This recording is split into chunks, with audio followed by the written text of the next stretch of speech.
anggotanya adalah para pembudidaya udang atau petambak udang di kelas intensif ya, intensif ke atas. Jadi, tetapi di Banyuwangi, Sedemkar Indonesia kita juga berkewajiban untuk membina petambak-petambak di skala semi maupun tradisional.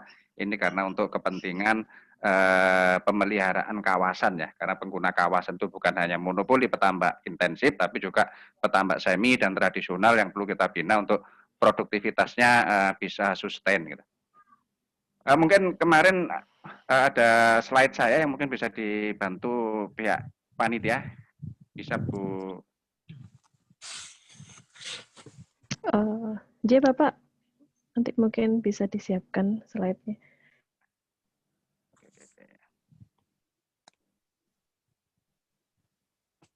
Bu Triana. Iya Bu, ini saya sedang membuka untuk slide-nya. Sebentar, saya pastikan.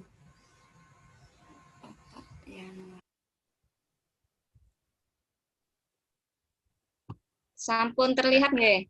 Oke, lanjut Bu ya. Oke.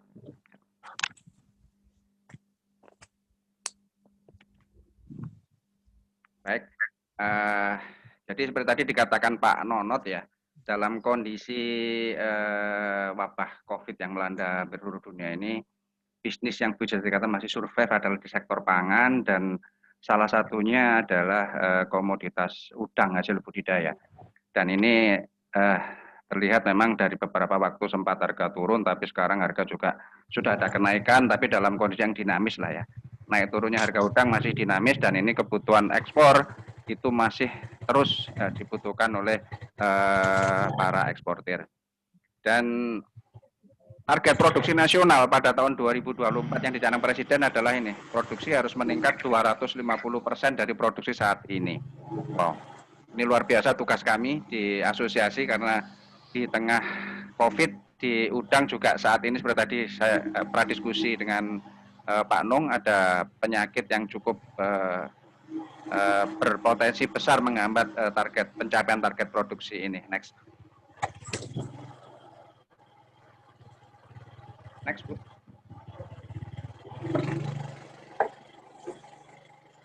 Nah, terus ini ada potensi perikanan budidaya ya. Jadi seperti tadi dikatakan kita luas sekali. Potensi sumber daya akuakultur Indonesia menurut Bapak Slamet Subiakto sebagai Dirjen Perikanan Budidaya itu sekitar 17,2 juta hektar dengan nilai ekonomi kurang lebih 250 US billion atau US miliar ya. Dan budidaya air payo itu ada 2,8 juta hektar.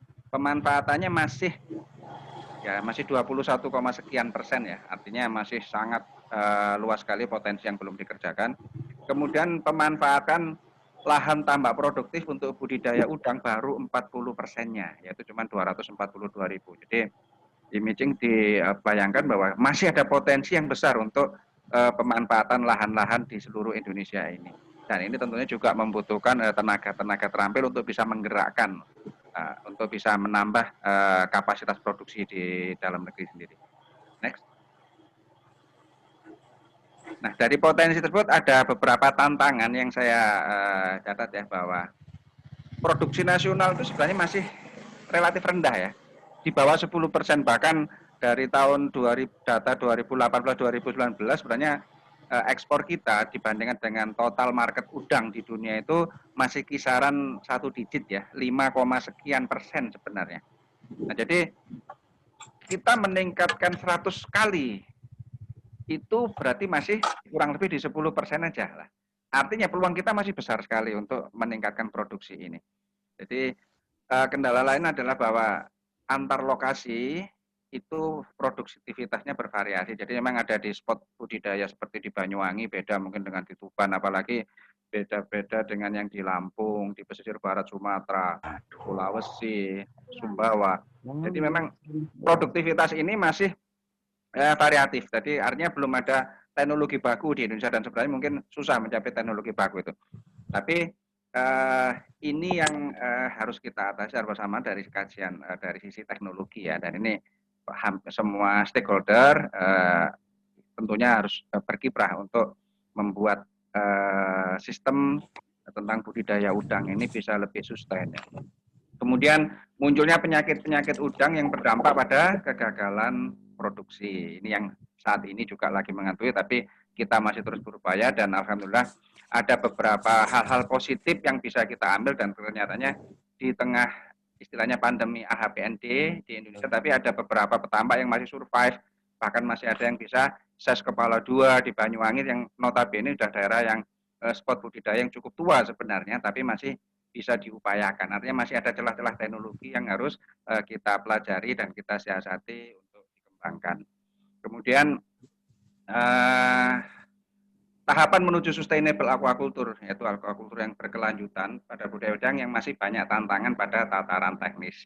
Dan ini masalah teknis ini justru domain para teknisi yang notabene nanti pasti akan didominasi oleh tenaga-tenaga yang educated. Kemudian aset industri udang di Indonesia yang pertama adalah sumber daya alamnya yang luar biasa, sarana prasarana, apalagi sekarang di era presiden ini juga jalur Trans Sumatera, Trans Sulawesi juga sangat menunjang ya.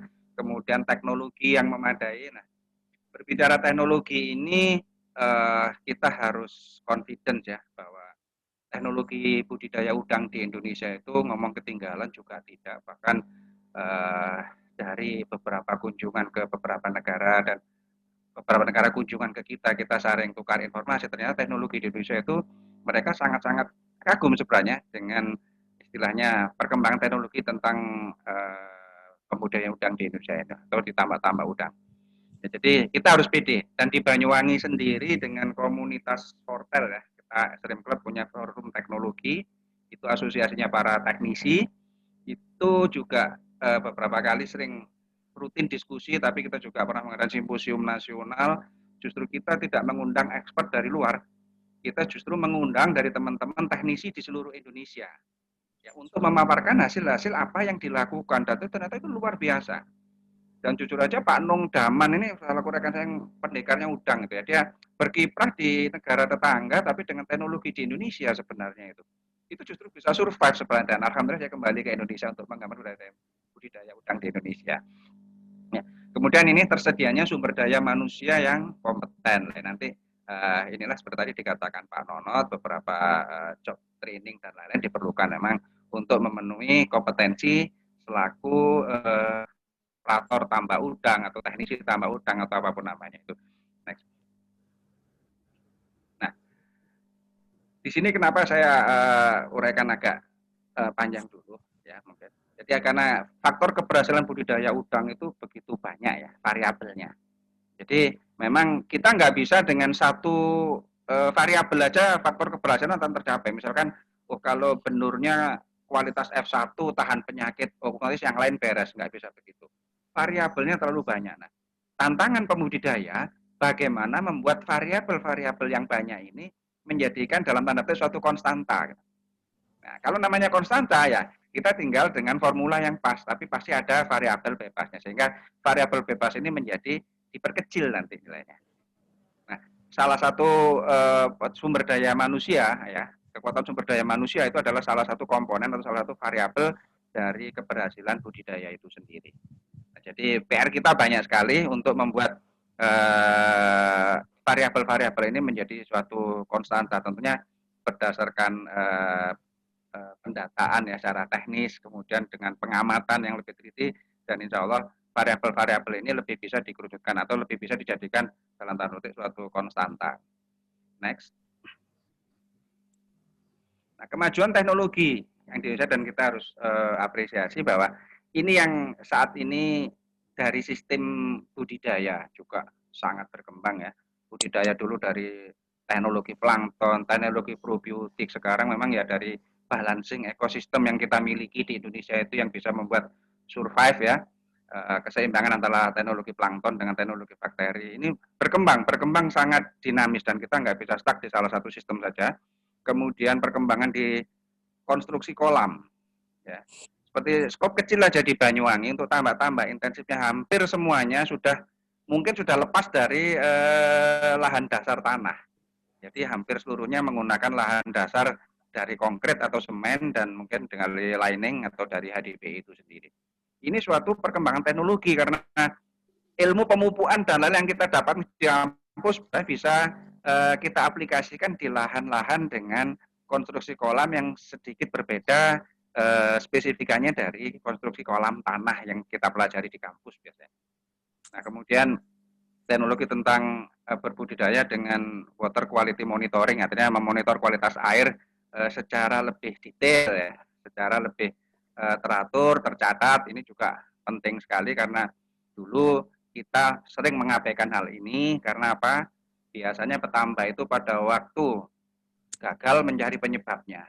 Akhirnya pusing nggak tahu kenapa sampai gagal. Plus demikian pada waktu petambak itu berhasil pun juga ditanya kenapa? Pikir rezeki ini toko Gusti Allah. Nah, padahal hal ini secara teknis pun harusnya bisa tercatat dengan metode traceability-nya. Nah, ini monitoring semacam ini sangat diperlukan. Tentunya kalau tidak didorong dari insan-insan yang berasal dari kampus, dari mana lagi kan datanya. Kemudian ada perkembangan teknologi automatic feeder misalkan. Ini ada perkembangan baru karena saya sendiri juga akhirnya menjadi produsen pembuat automatic feeder berdasarkan pengalaman. Karena apa? Saya sendiri dari target budidaya biasa setahun 2 siklus budidaya, dengan adanya teknologi automatic feeder saya bisa setahun 3 kali dengan produktivitas yang tidak kalah. Dan ini tentunya dapat benefit juga, dapat benefit kenapa? Di tengah suasana penyakit ternyata kita bisa cut off di usia budidaya yang lebih muda tetapi produktivitas nggak kalah. Nah, ini keuntungan automatic feeder. Teknologinya bermacam-macam untuk aplikasi automatic feeder ala Indonesia ini. Ya, nanti dari analogi yang sangat-sangat canggih misalkan dengan pemrograman internet, tapi ada juga yang semi manual. Dan kemudian ada teknologi partial harvest di mana teknologi ini adalah untuk menyiasati carrying capacity.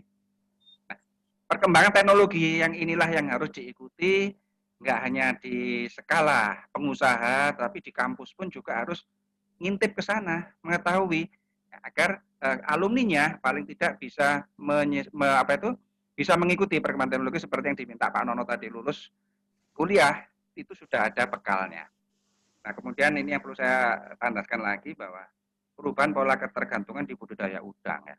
Memang pada awalnya kita sangat tergantung di sumber daya alam, di mana kalau kita menggantungkan pada sumber daya alam, basisnya adalah pemilihan lokasi.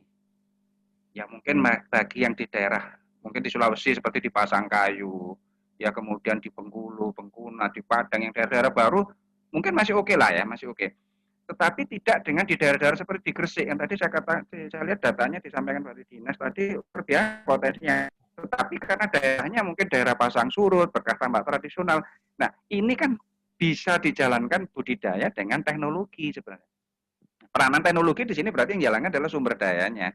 Nah, sumber daya ini yang harus dipersiapkan oleh kampus juga. Jadi ini yang harus dipahami sekarang bahwa nambak sekarang tidak sekedar mengandalkan pemilihan lokasi atau pindah-pindah lokasi nomaden kata sebenarnya.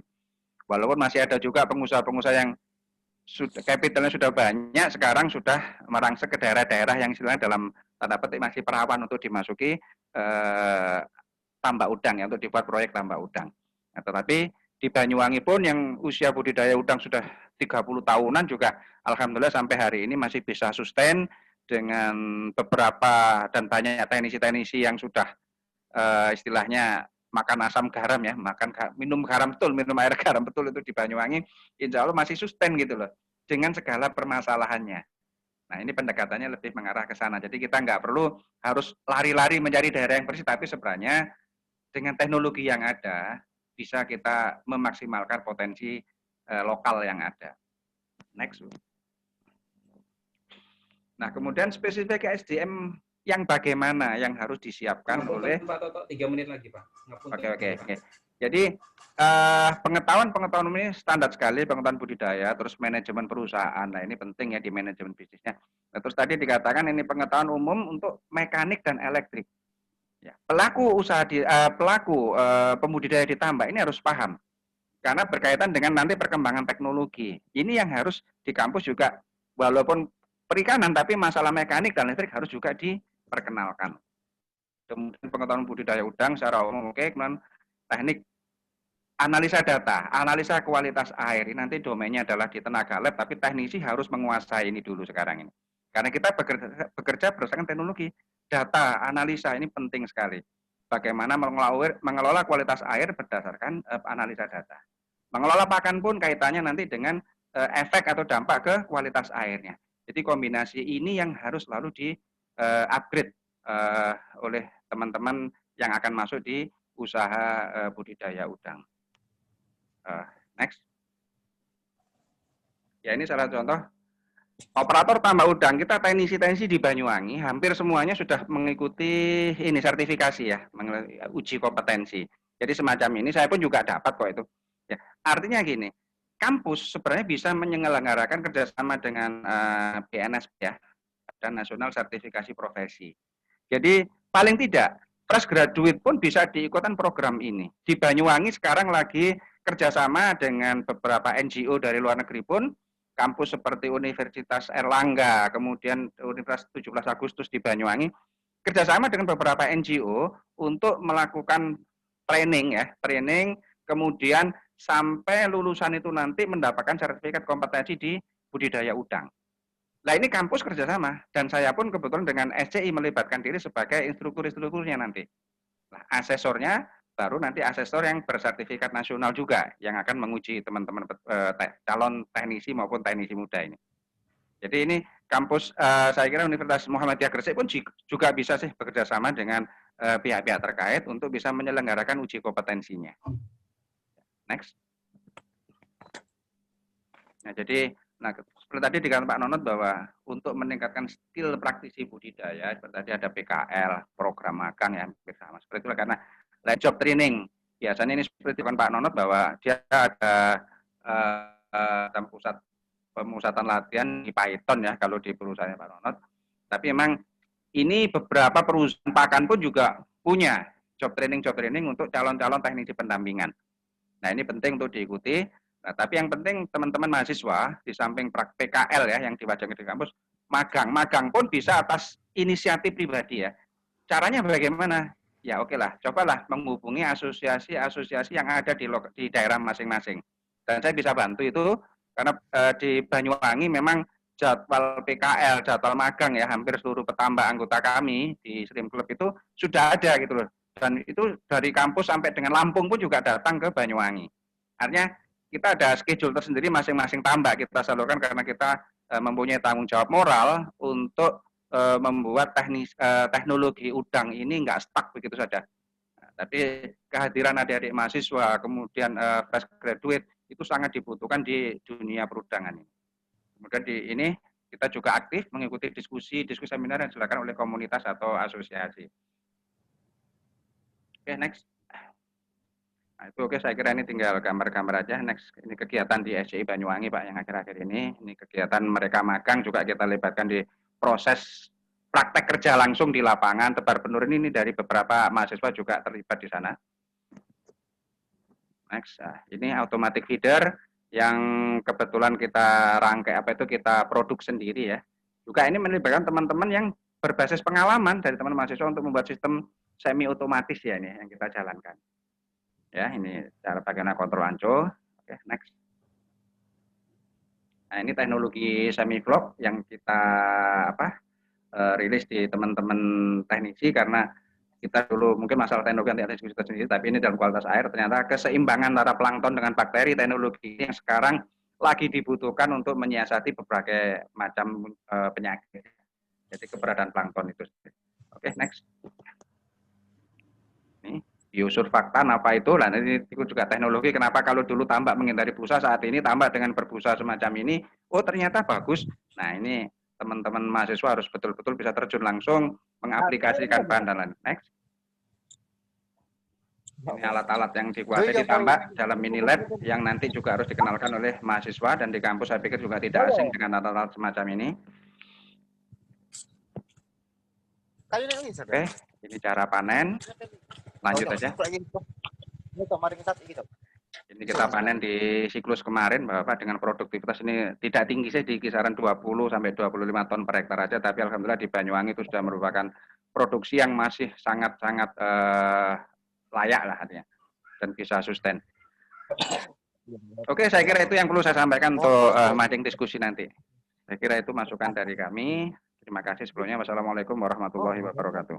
Waalaikumsalam warahmatullahi wabarakatuh. Waalaikumsalam warahmatullahi wabarakatuh. Terima kasih Pak Yanuar Toto atas apa yang sudah diberikan. Sangat banyak sekali saran-saran dari beliau, terutama menjelaskan tentang bagaimana produksi nasional yang masih rendah,